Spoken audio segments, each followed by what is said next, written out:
Ever feel like you're running in circles? Thursday the 23rd of September. It's just shy of 3:30 p.m. I got another half hour to mess around here. That's basically exactly what I'm doing.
Alright, so it goes without saying we're here right at the home and the farm. What you just seen was my sweet corn patch number 3. So, which is kind of in the same paddock here. Of course, this was number 2. Now, I'm not touching this with the exception of my brain was somewhere else this morning. I ended up taking one pass through here. What I'm trying to tell you is I'm letting the cows out in this paddock tomorrow. Anything you see here, 60-70% of it's going to be gone, which is a good thing. The reason I'm disking, turning up some ground to, all right. Basically to disc up and break down residue, get a lot of it, get most of it buried. Number one, because I had time today. The reason I'm disking this little patch here is because I can't confine the cattle can't get in there without getting into the yard, which is going to happen. And I'm not going to go through putting up a temporary fence, which isn't a big deal. I'm not doing it. I wanted to hook up to the disc anyway and get that prepared for a little bit of fall tillage to come. So, let's step out.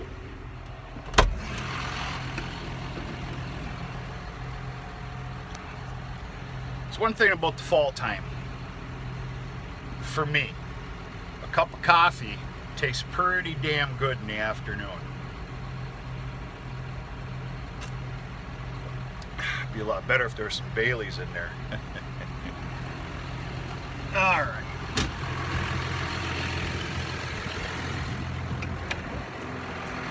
So yeah, I'm hooked up to the John Deere 637 15-foot disc. A little bit of a shame on me. I've got a couple of scrapers that I need to put back on. If this was moist in nature ground, I'd be playing some hell with clumping. It is not, therefore I'm not letting it bother me. Of course, there's one right here that needs to be put back on, and I need to get those pins.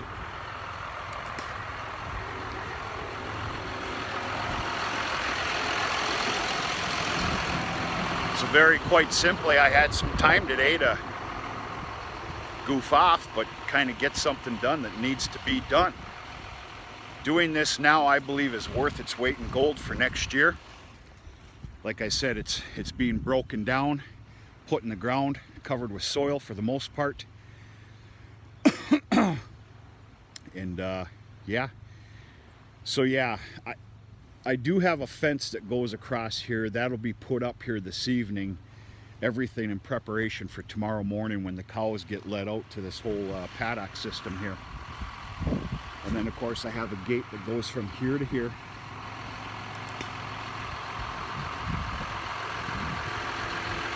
And the cattle will come in here, clean most of this up, and they'll come in here and absolutely destroy what's left here for corn.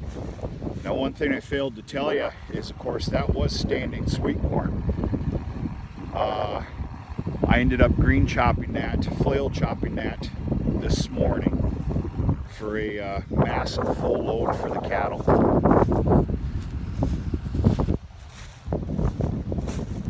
But yeah, the cows will come in here and clean up a lot of what you see tomorrow. In fact, maybe I'll even do a video tomorrow evening and show you the difference.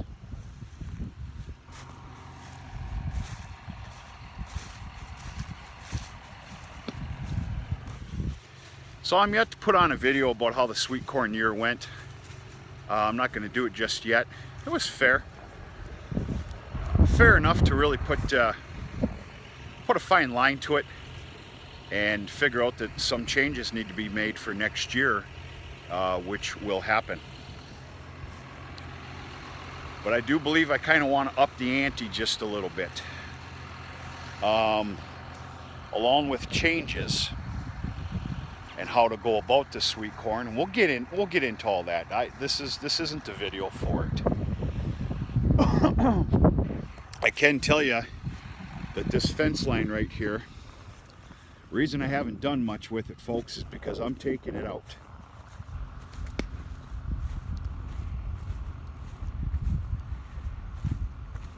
That's being taken out.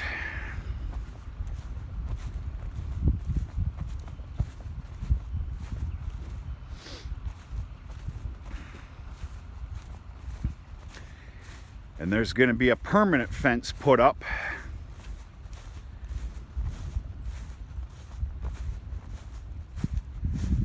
From that post right there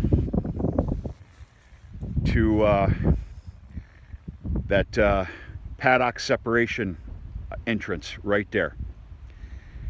And the cattle will simply at someday, you know, a few times during the summer, will get that whole area as a daily grazing.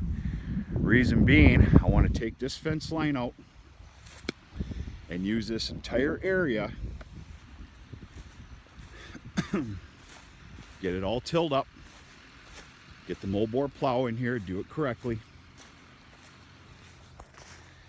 We'll see what happens. Maybe up the ante. And I don't have all my answers yet, but abide by this whole area here. Potatoes comes to mind. Of course, the sweet corn we already spoke of, and who knows, maybe a pile of tomato plants. I don't know, but use this whole area here for that. There is one problem. Where I'm standing right here, and you can probably even see it, there is one hell of a valley here. And it continues on.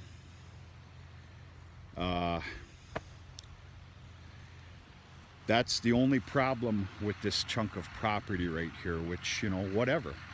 There's going to be a no planting zone because you're just going to waste your seed in this general area. It'll probably be a healthy 30-foot swath that'll come down.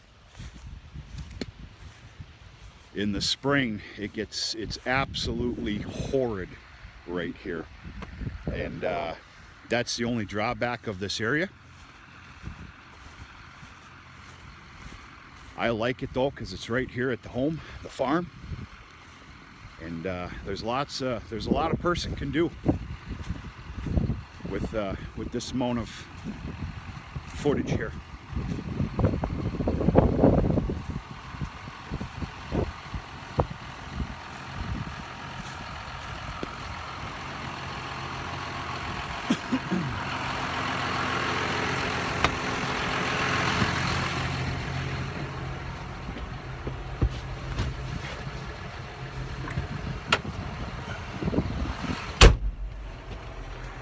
So that's about it. Just sharing a little tidbit with you. I don't have all my answers. I've got this winter to think about it. What's practical, what's not.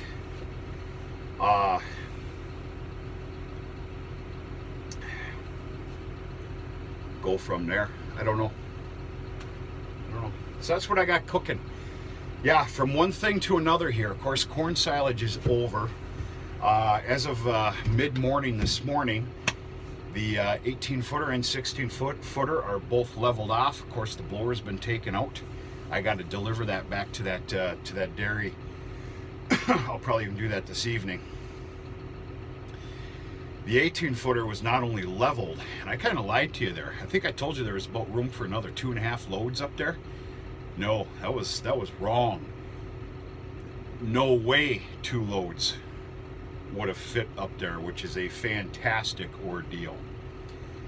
So not only was the 18-footer leveled, but it was tarped for safekeeping, and that will not be touched till at a minimum spring of next year. 16-footer's been leveled. Tomorrow or Saturday, we're going to drop down the elevator. We're going to get our blower, which is an oldie but goldie. It works tremendously well for aeration, and that's the goal because of all the toxins that are up there. We're going to hook our oldie but goldie blower up to the 16-footer and work up there and get that unloader down on the silage. Saturday morning, mid-morning, we will be filling up the first feeder wagon of corn silage for the cows. And they are going to be on corn silage until one of two things happens. The silo is emptied. One of three things. The silo is emptied, which there's a lot of feed in there. 2, sub-zero temperatures where it plays hell on the silo and the unloader and the equipment. That's when we shut it off. 3, January 15th-ish, all corn silage, no matter what conditions outside, will be shut off, and that will be due to the cattle. You know, that corn silage that fattens up them cattle, and of course they're going to all be carrying, hopefully in a perfect world, they'll all be carrying little calves in them, and of course that's a huge no-no. Fat cattle coming up on calving season, that contributes greatly to birth problems.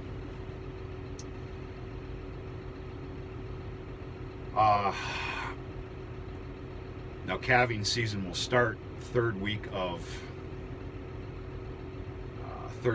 March, right near April. Therefore, probably by the third week of March, or probably even the middle of March, I will start corn silage back up again, because they won't have enough time to actually get fat and condition. If you can make that make sense. I don't have all the words. Yeah, so the other big ticket item on our list here is going after the alfalfa baleage. I am not completely ready to go on it yet, therefore I'm not dropping alfalfa right now. Probably should be. My goal is to wait until Sunday. Sunday I'm hooking up to the Dispine, the C400, which is fully serviced and changed knives. I did that yesterday evening. I'm going to be hooking up to that on Sunday and cutting like an absolute madman. I'm not going to cut it all down at once, but I guarantee you 50% of it. We'll go from there. Folks, I'm just checking in. I'm going to mess around here for about another 20 minutes, and then I got to start thinking about chores. I have my last, in fact, I almost didn't do it, my last small square bale sale this evening. Out of the haymow with an out of the haymow price. Sorry, but that's just the way it is. You should not be buying. I'm very grateful, but getting your hay needs in the latter part of September, I don't really know what to say, but it's all right. I'm very grateful for the sale. It's going to be shy of 100 bales, and that'll be it. That hay mow will be closed tight, unless somebody has an emergency, which of course you need to help in an area like that. There will be no more small square sales at all. Period. End of story. Done. They'll all be saved for the in the barn cattle raising through the winter, which we're creeping up on. I need to get my scenario together here. I'm working on it. And of course, the never-ending hay needs for Dad's horses. But that's good. That's a good thing. That's it. Checking in, saying hello. Pretty stupid, cheesy video, but just wanted to stop in and say hello. And somehow or another, I see tomorrow a Friday video coming on, and maybe it'll even have something to do with the silo unloader and the business behind the barn. So here we go. We're gonna talk to you sooner than later.